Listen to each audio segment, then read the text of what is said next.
النهاردة بقى هنعمل مع بعض طبق حلو جدا طعمه لذيذ. هنعمله بطريقة مختلفة وكمان اقتصادي يعني على قد الايد. يلا بينا قبل ما ندخل على الفيديو بتاعنا نسمي الله ونصلي على الرسول ونشوف هنعمل ايه مع بعض النهاردة.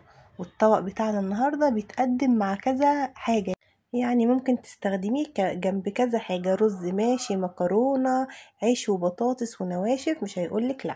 اول حاجة النهاردة الاكلة بتاعتنا لازم تكون متنضفة كويس جدا جدا جدا، دي اهم حاجة في نجاح الاكلة بتاعتك واللي هي يكون طعمها حلو. انا معايا نص كيلو من الكبد والقوانص، غسلتهم كويس وطبعا بالخل والليمون والدقيق وتنقعهم شوية حلوين كده في الليمون قبل ما تشتغلي فيهم خالص.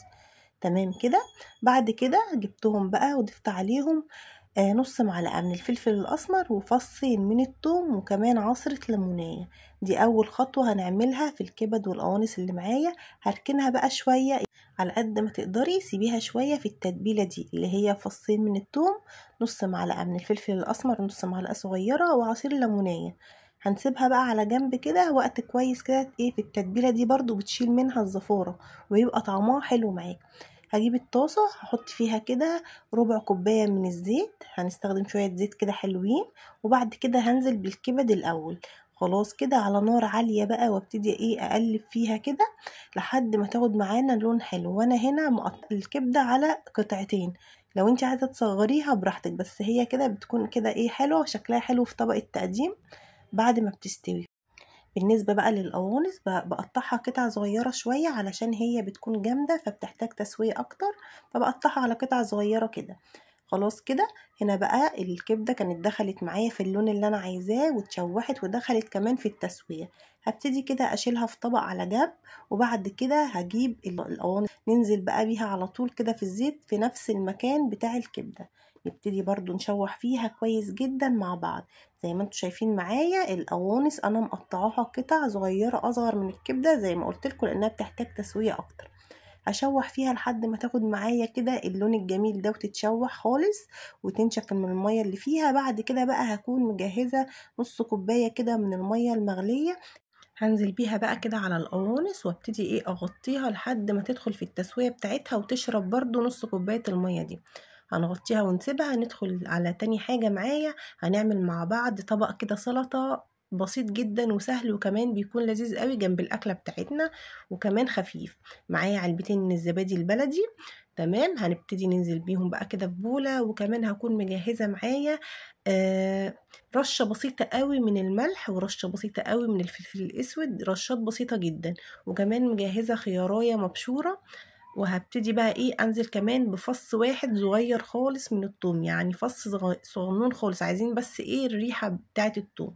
هبتدي اقلب فيها كويس جدا. لو عندك كمان زيت زيتون ضيفي عليها، عصرة ليمونة كمان، هتبقى طعمها خطير معاكي. وكده معايا سلطة زبادي سهلة وبسيطة وطعمها لذيذ وكمان خفيفة جدا. هرجع بقى للاكل بتاعنا اللي احنا هنعمله الطبق الخطير ده.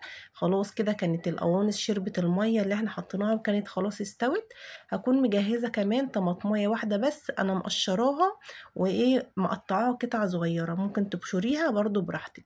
هنزل بيها نديها تقليبه. بعد كده هقوم واخده الكبده اللي احنا مسويينها في الاول ننزل بيها كمان فصين من الثوم عليها ونديها بقى تقليبه حلوه كده. وهنغطي عليها برضو ونسيبها مع بعض كده دقيقتين 3 على النار، وبعد كده هنرجع لها تاني.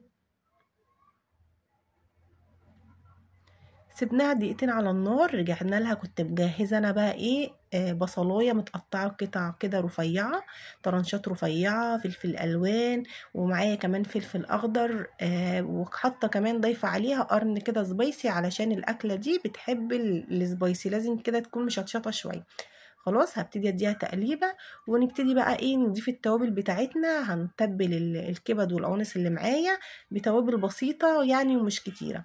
هيكون معايا ربع معلقه من الفلفل الاسمر، نص معلقه صغيره من الكمون، هنظبط الملح بتاعنا. وكمان انا ضفت عليها رشه كده من السبع بهارات، رشه بسيطه يعني ربع معلقه صغيره بس كده، مش هنحتاج اكتر من كده. الطبق بتاعنا هيكون جاهز معايا بعد دقيقتين. هسيبها بس دقيقتين على النار، على نار عالية برضو، بس انا عايزة الخضار اللي معايا يدبل شوية وعايزاه كمان يكون بيقطم.